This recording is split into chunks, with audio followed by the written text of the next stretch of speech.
It's Honourable Wessels, Deputy Speaker. Just an apology for Dr. Mulder, please. Okay, we'll note that. Deputy Speaker, it's Honourable Hlangweni. Yes, Honourable Hlangweni. Deputy Speaker, if you can please note the apology of Honourable Veronica Mente and Honourable Hlengi Behlop. Thank you. Thank you very much. We'll note those apologies. Is there any other still?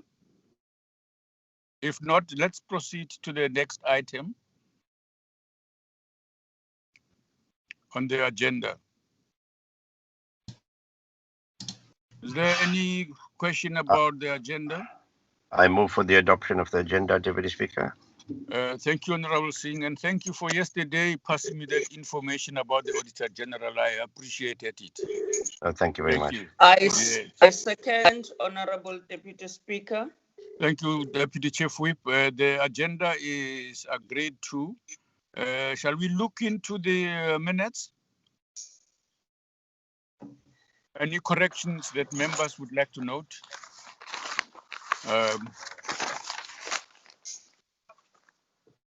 There's page 1 being flipped there.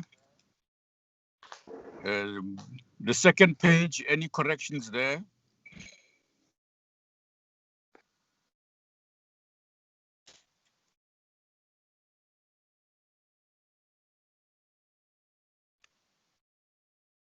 All right. There seems to be no correction. Let's proceed. Okay. Any mover for these minutes as a true record? Natasha moves for the adoption, Deputy Speaker. Thank you, Honourable Mazzoni. Any seconder? Sheikh Imam, Chair. Danki, Sheikh Imam, thank you very much. The minutes are approved as a true record of the meeting. Any matters arising, members? The expert is not here. Who's replacing her?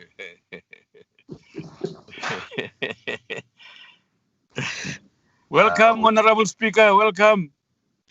Yeah. Any matters arising? Before anybody else, let's check with the Honourable Khaso. Have you guys noted any matters arising that you should report on proactively? Deputy Speaker, yes, proactively we have, Deputy Speaker, noted the matters arising, and I would like to go through them, sir. Please do that. The first one being the joint program committee. We were asked to, that we were reminded to secure a date for the joint program for it to discuss the framework for next year. Yes. A date has been set as the 26th of November. Yes. To consider the framework for next year. And I might add, Deputy Speaker, that we have circulated the proposals in terms of the framework for next year, send it to all the whips, and hopefully next week, the NA component of the Joint Program Committee will be able to discuss and finalize its input into the framework for next year. Yeah. Second item, Deputy Speaker, relates to the NYDA. Yes. You recall that the report on the NYDA was referred back to the committee for further consideration. Subsequent to that, the committee wrote to the Speaker seeking guidance on the matter. Yeah. The Speaker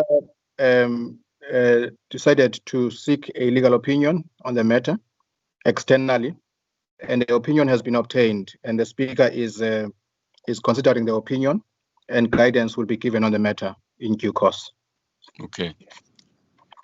And the Deputy Speaker had asked for information on the use of languages, official languages, and that report has been circulated, I understand, on the use of languages. And the next item, Deputy Speaker, on my side relates to the National Men's Parliament.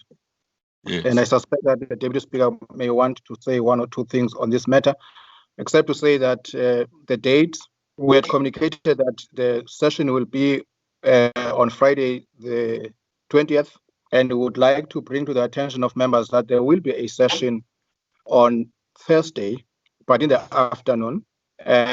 But members will not necessarily be speaking in that session, but members could attend. It's going to be a hybrid session. Members will recall that for next week, Thursday, the NA will be meeting in mini plenaries, which means that the sessions of the NA will be fully virtual for next week, which could then enable honorable members to those who wish to participate in the mandate on Thursday. That will entail the participation of members in terms of debating matters will be the one for Friday afternoon at 2 o'clock. Deputy Speaker, that is all from my side, sir. Okay. Thank you. Deputy Thank you very Speaker, much. if I may. Deputy Yes, Speaker. please go ahead, Honorable Deputy Chief Whip. Yes, good morning, Honorable Speaker.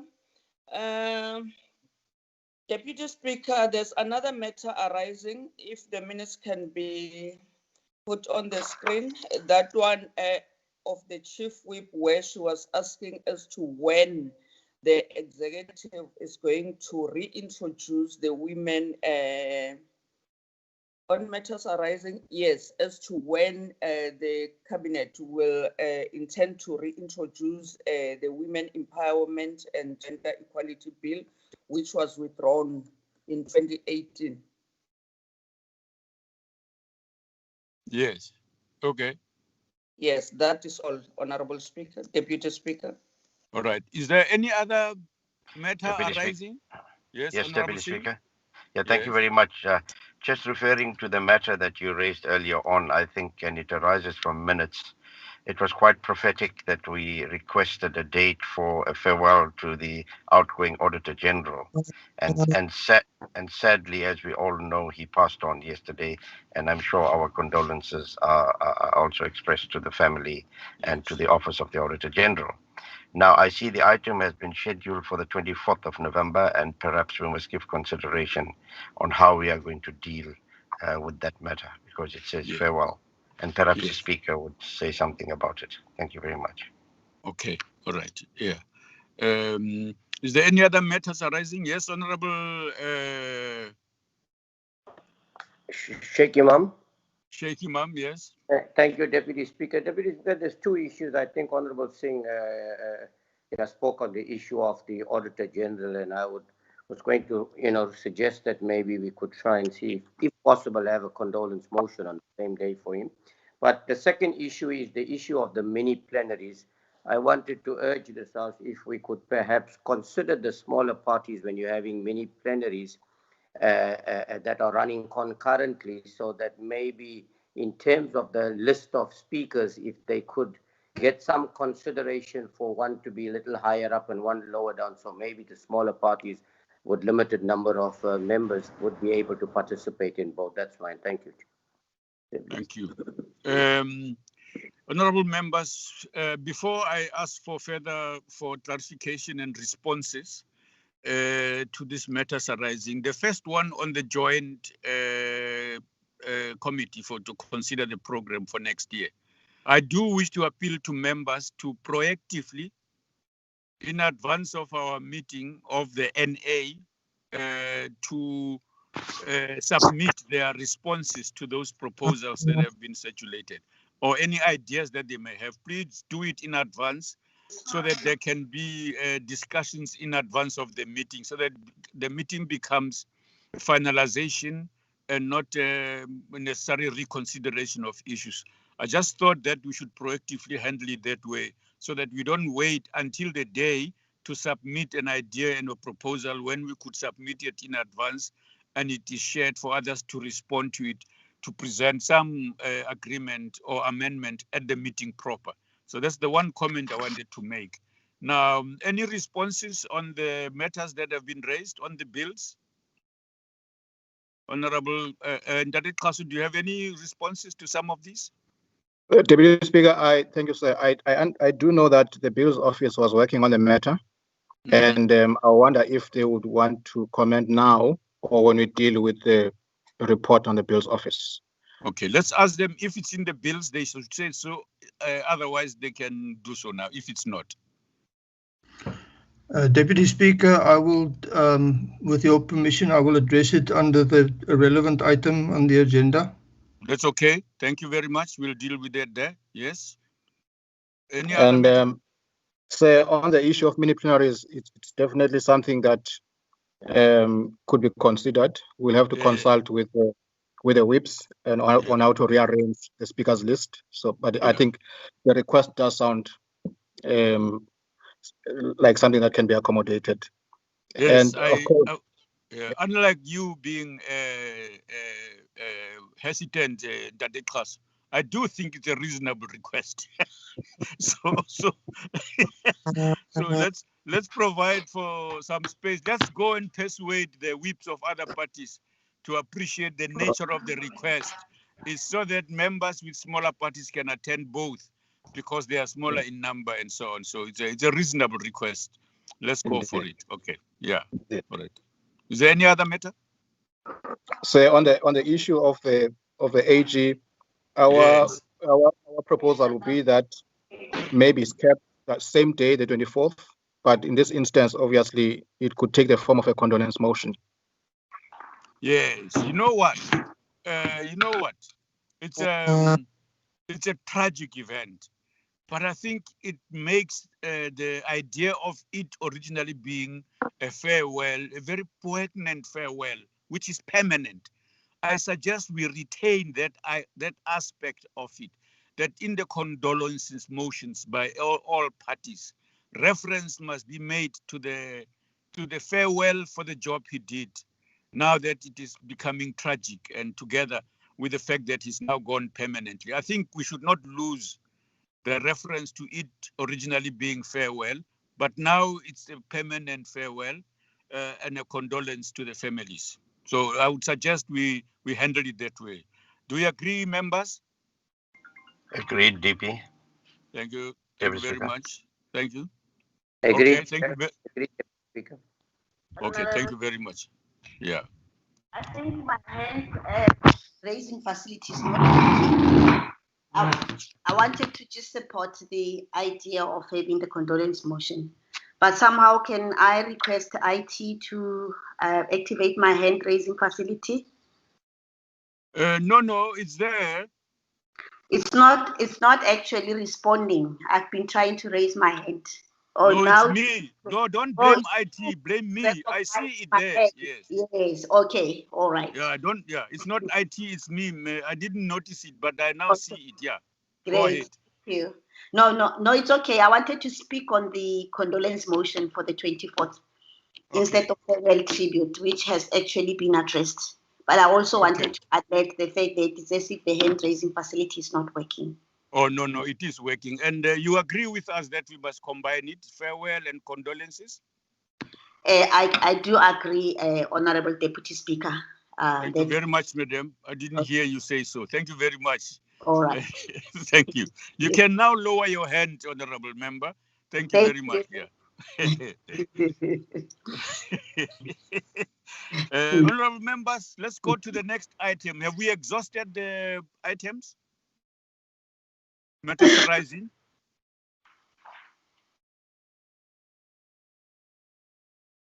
Yes, we have. Let's go to the report by the committee section. Good morning. Good morning, Deputy Speaker, honorable members and colleagues. Our presentation starts on slide number 3. On this slide, Deputy Speaker, we are reporting that the revised fiscal framework has been finalized by the Standing Committee on Finance, and also the Standing Committee on Appropriation is on course to finalize the Division of Revenue Amendment Bill. Full details are on slide number 8. We are also reporting that the Standing Committee on Finance has finalized the following bills: Tax Laws Amendment Bill, Tax Laws Administration Bill, Rates and Monetary Amounts Bill. The next update, Deputy Speaker, is on slide number 11. On this slide, before PC on Agriculture, Land Reform and Rural Development is Sectional Titles Amendment Bill, which is a new referral. The committee is to schedule the bill. The next update is on slide number 18. On this slide, it is a report to indicate that PC on Justice and Correctional Services has finalized the Cyber Crimes and Cyber Security Amendment Bill on the 4th of November. The next update is on slide number 20. We are also reporting that the PC on Justice and Correctional Services finalized the Criminal Laws, Sexual Offences and Related Matters Amendment Bill. Not finalized, my apology, Deputy Speaker, is planning to finalize on the 20th of November, and deliberations are taking place on the 11th, 12th, 13th, and the 17th. The next update is on slide number 22. Also before PC on Justice and Correctional Services, that is Domestic Violence Amendment Bill. The committee is planning to finalize the bill on the 20th of November. Deliberations are taking place on the 11th, 12th, 13th, the 17th of November. The next update is on slide number 24. Also before PC on Justice and Correctional Services, that is Criminal and Related Matters Amendment Bill. The committee is planning to finalize the bill on the 20th of November. Deliberations are taking place on the 11th, 12th, 13th, and 17th. The next update is on slide number 25. Before PC on Justice and Correctional Services, that is the Legal Practice Amendment Bill. The committee is planning briefings by the legal advisor on the 13th. The advertisements for submissions is closing on the 4th of December. The committee will deal with the bill in 2021. The next update is on slide number 30, Deputy Speaker. On this slide, we are reporting that the Pensions Funds Amendment Bill has been tagged as Section 75. The bill is before Standing Committee on Finance. The next update is on slide number 32. On this slide, we are reporting that PC on Agriculture, Land Reform and Rural Development has finalized the upgrading of Land Tenure Amendment Bill. The next update is on slide number 34. We are also reporting that PC on COCTA has finalized the Local Government Ministerial Systems Amendment Bill. The next update is on slide number 37. Before PC on Health, it is the National Health Insurance Bill. The committee is planning public hearings on the 24th and the 25th of November. The next update is on slide number 41, Deputy Speaker. On this slide, it is Expropriation Bill before PC on Public Works and Infrastructure. The committee has referred the bill to National House of Traditional Leaders for comments by the 6th of December. The committee is planning briefings on the 24th of November. The next update is on slide number 53, Deputy Speaker. On this slide, Deputy Speaker, we are reporting that the PC on COCTA has finalized the salary determination for CRL on the 4th of November. The next update is on slide number 54. On this slide, Deputy Speaker, we are reporting that the Standing Committee on Finance and Standing Committee on Appropriations have finalized the appointment of the director for the PBO, and the report has been ATC. This concludes our report, Deputy Speaker and honorable members. Thank you, Reto. Members, there is the report of the committee section. Any comments on the report?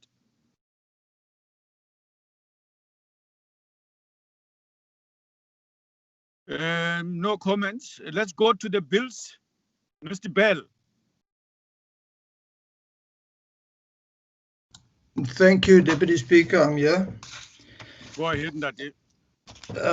Deputy Speaker, the list of bills before Parliament contains quite a number of changes, which I've highlighted for the committee's information, and it's more or less in line with Advocate Tau's presentation on committee business. But I would like to respond to the request for a feedback on official second language texts of acts.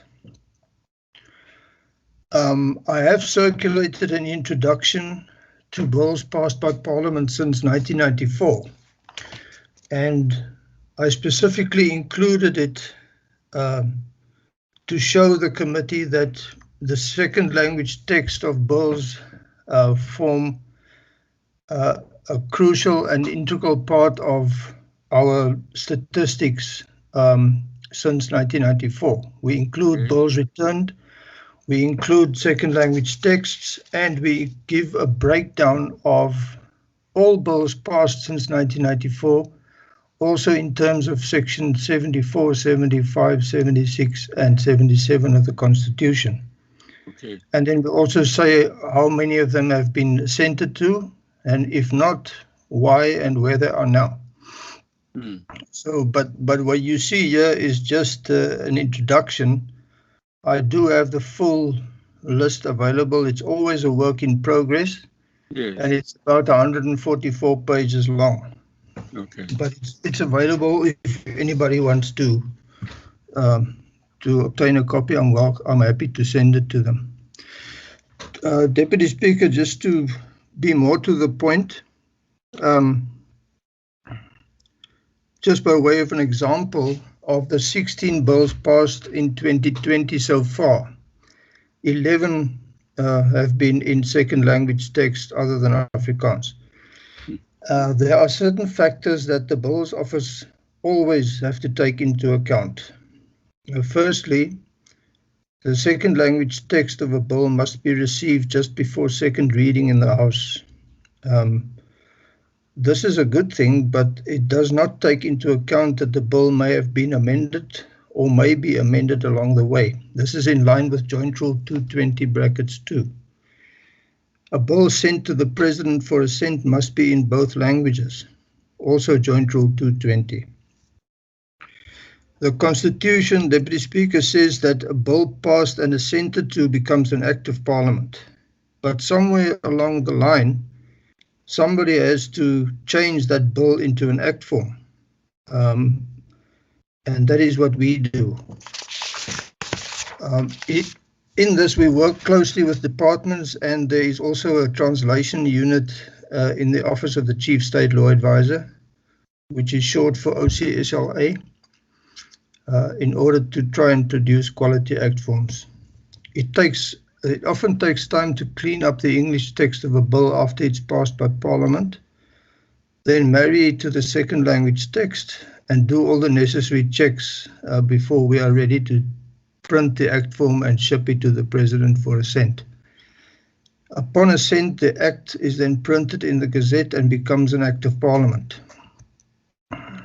Where we deal with an amendment bill, the official second language text of the Principal Act must be addressed in the act form.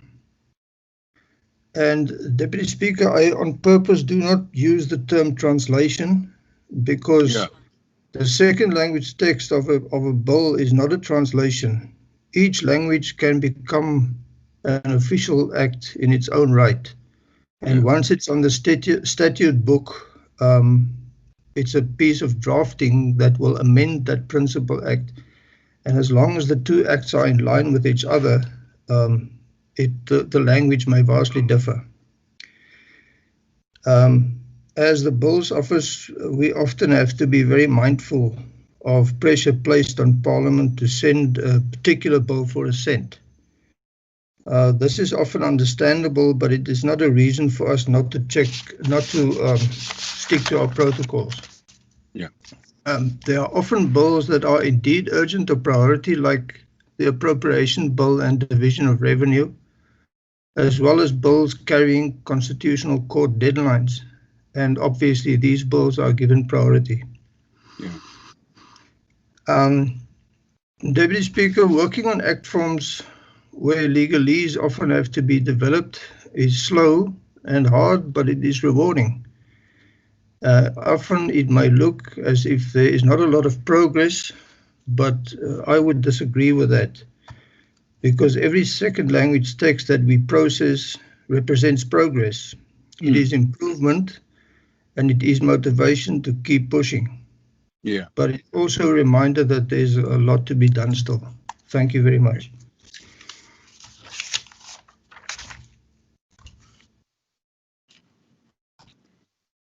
Okay. Honorable members, there's a Bill's report.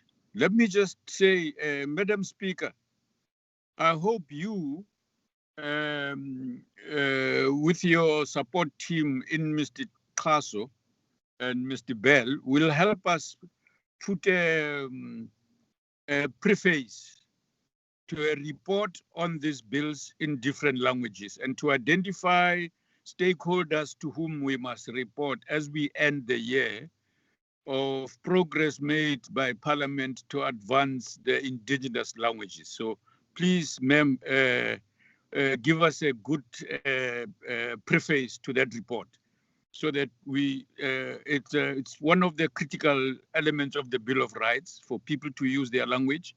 And we are fulfilling that requirement. And this is a report from 1994. And so we, it would be useful to get that kind of report put together. It's a useful one, I think. Any comments on the Bill's comments?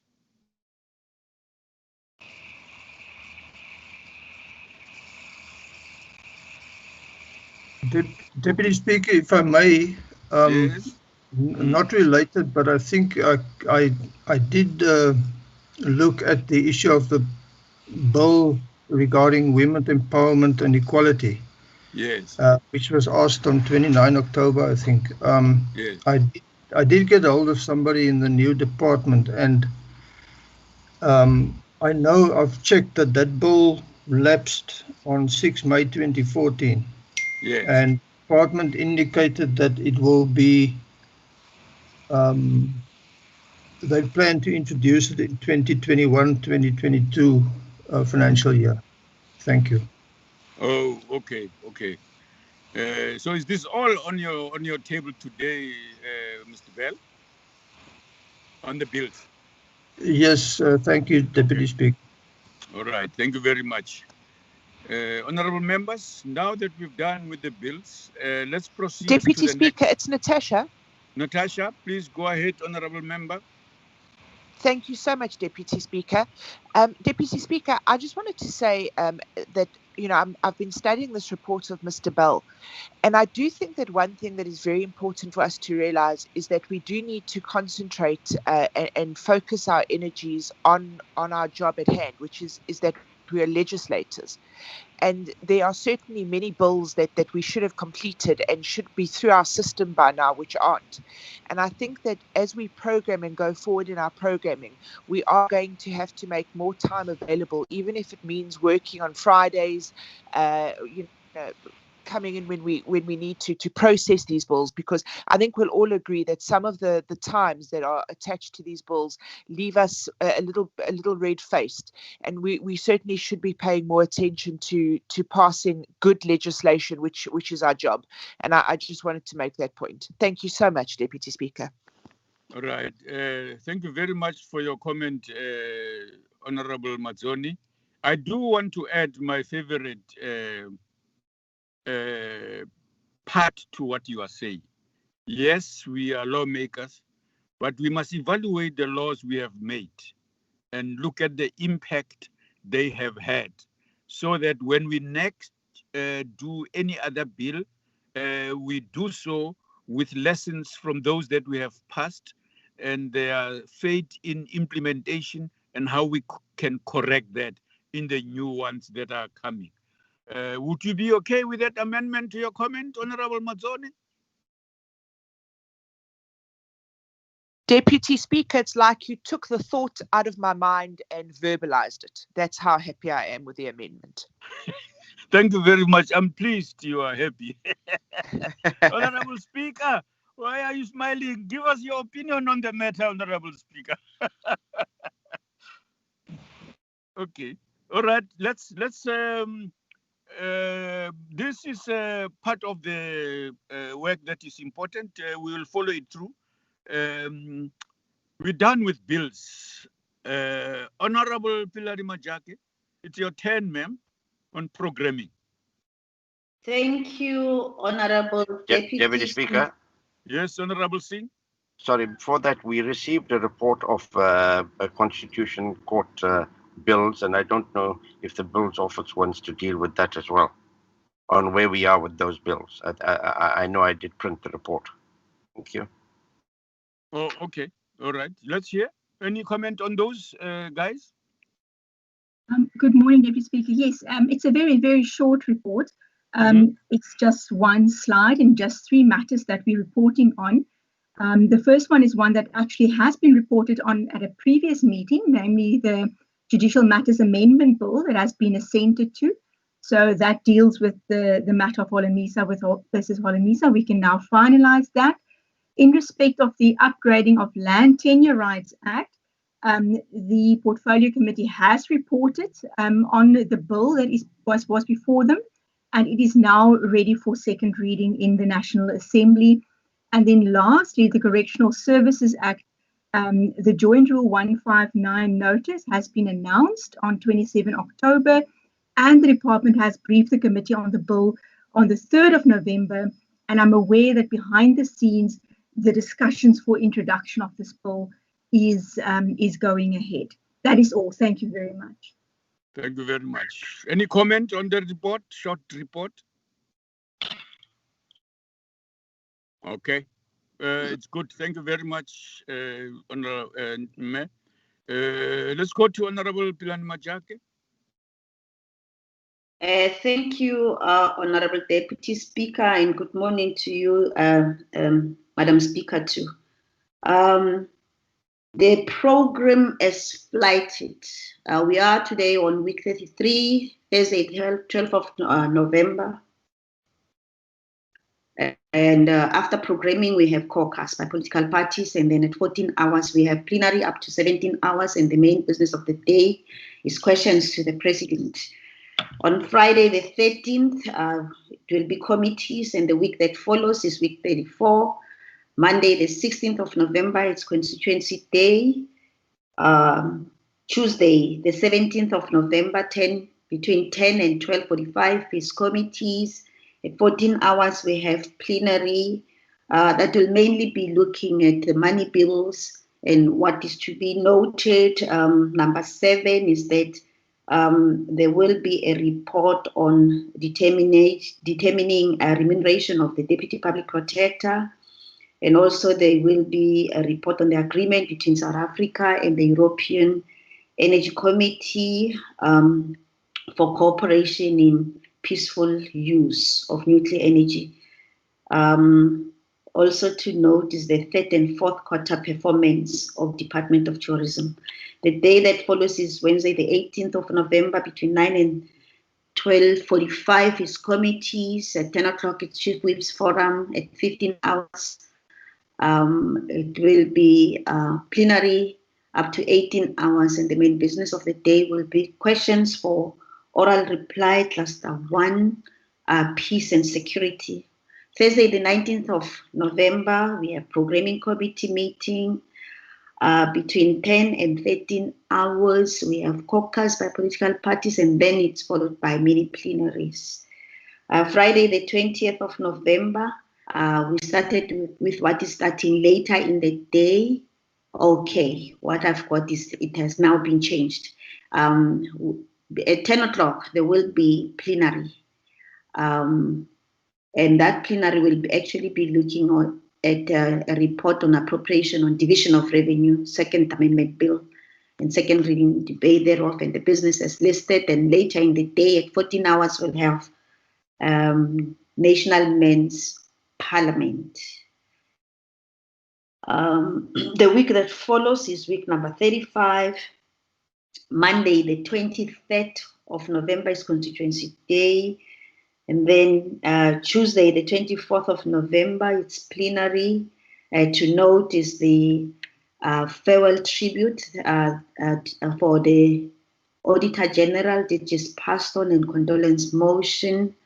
May his soul rest in peace, and condolences to the family. And then it will be followed by business as listed. The next day is Wednesday, the 25th of November. Between 9 and 12:45 is committees. At 10 o'clock is Chief Whip's Forum. At 15 hours up to 18 hours, we will have plenary for questions for oral reply, Cluster 2 Social Services. Thursday, the 26th of November. In the morning is a programming committee meeting to be followed by not to be followed concurrently. There will also be a joint program committee, and then there is multi-party women's caucus, and in the afternoon there will be plenary between 14 hours and 17 hours. The main business of the day will be questions to the Deputy President, and of course we will take into consideration the changes that has got to do in terms of the discussion of today that will actually affect the date of the 26th of November. Friday, the 27th of November, between 9 and 13 hours is PGIR meeting and committees. The week that follows is week number 36. Monday, the 30th of November is Constituency Day. And what has been put forward, can we go down a bit, is business as listed. Wednesday, the 2nd of December, between 9 and 12:45 is committees. At 10 o'clock is Chief Whip's Forum. In 13 hours, at 15 hours, it's plenary for business as listed.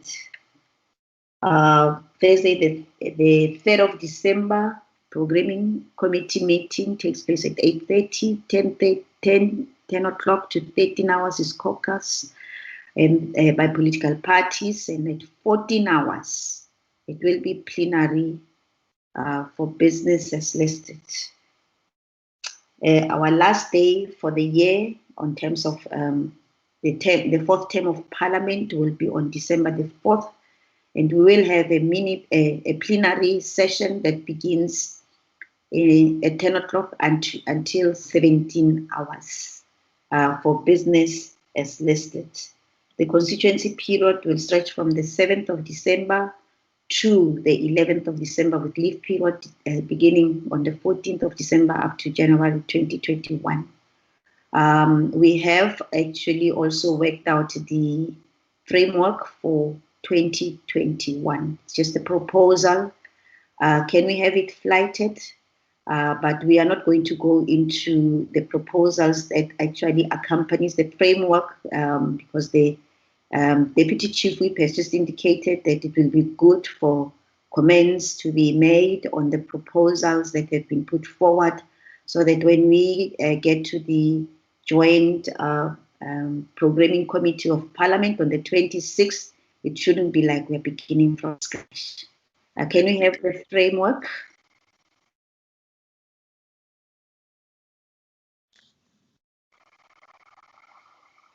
For 2021.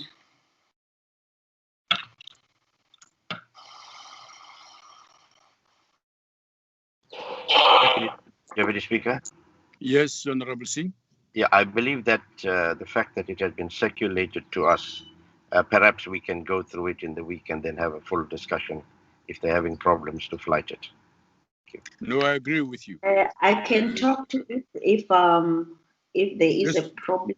The proposal, Honorable Pilani Majake, is that we not consider it because in any case it's coming back with comments. Yeah, so let's leave it and as a framework to be populated. As Honorable Singh suggests, I know that we've met with the Deputy Chairperson, for example, of the NCOP to reflect on elements of the work we've been doing together. So we will be making proposals there. Members, there are two people who have, it's Honorable Singh. Who else wants to speak? Chairperson, I've raised my hand. Yes, go ahead, please. Thank you, Chairperson.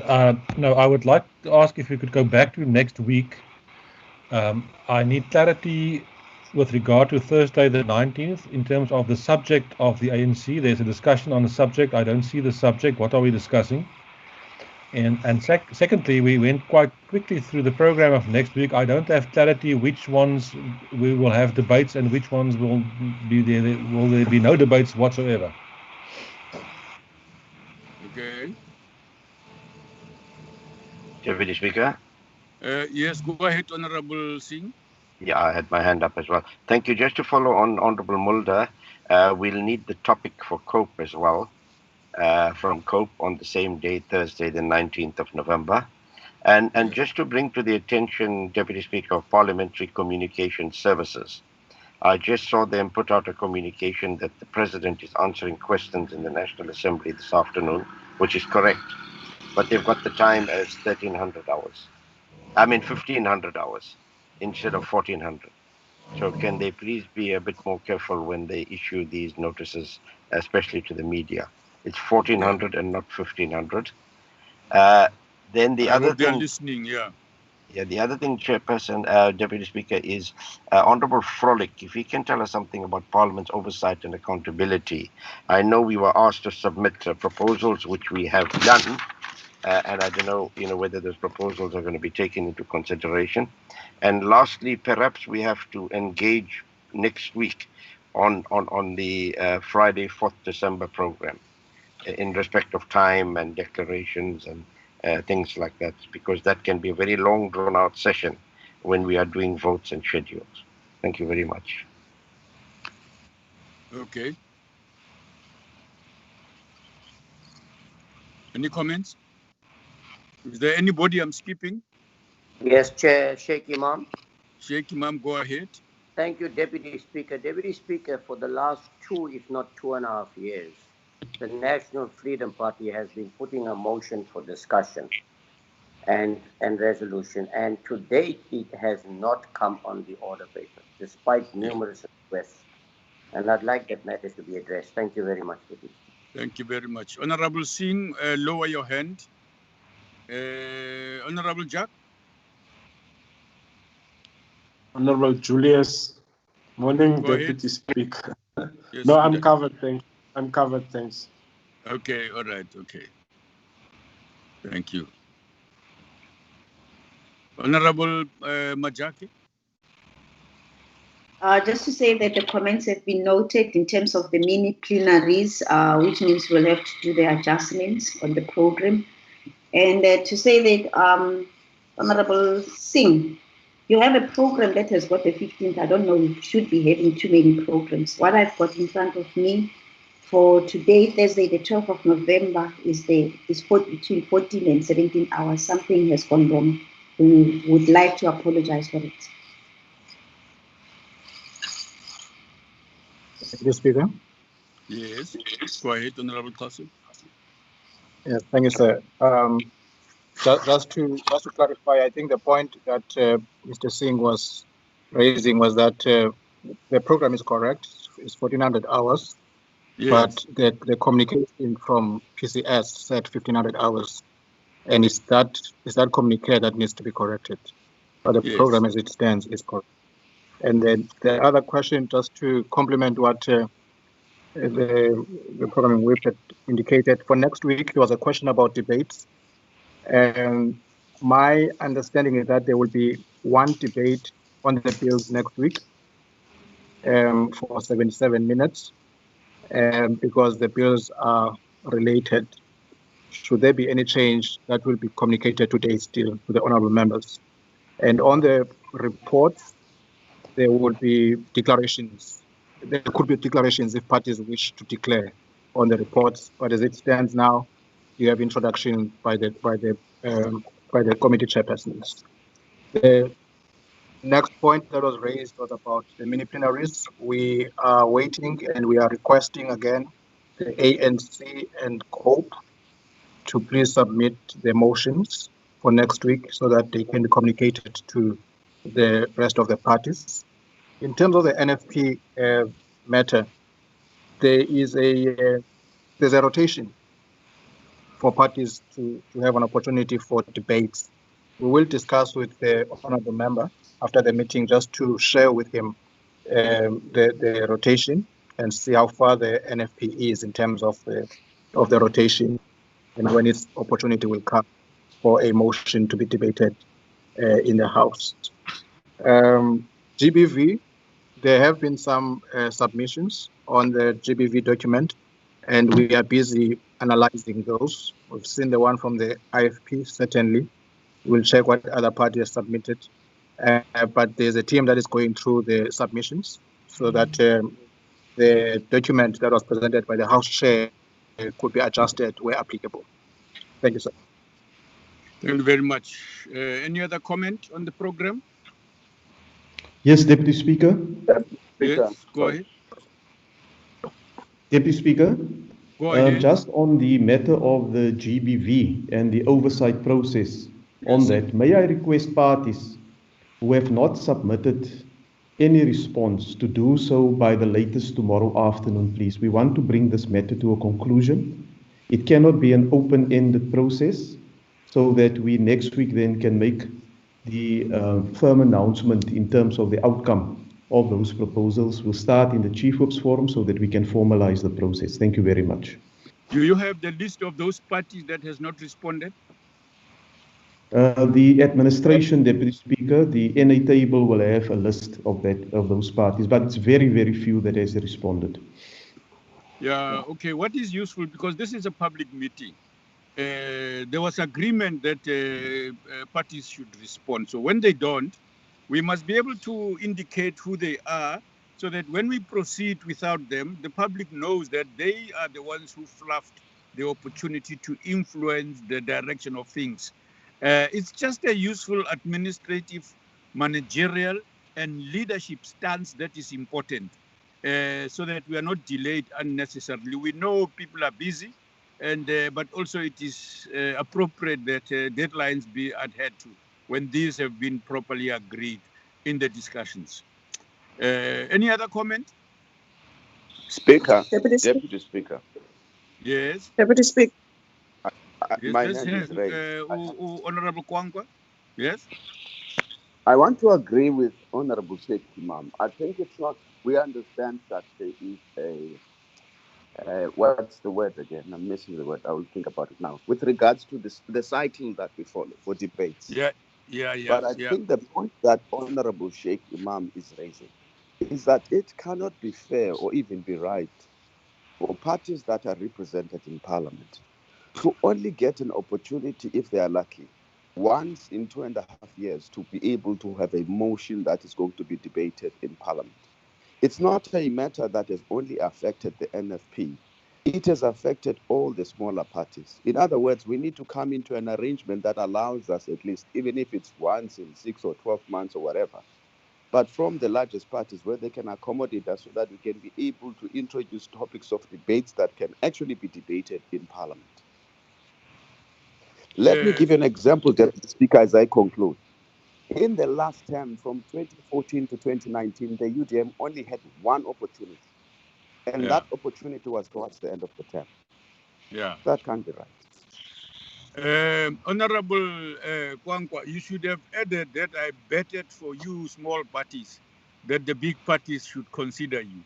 And Honorable Sheikh Imam did raise it earlier, and we agreed with him.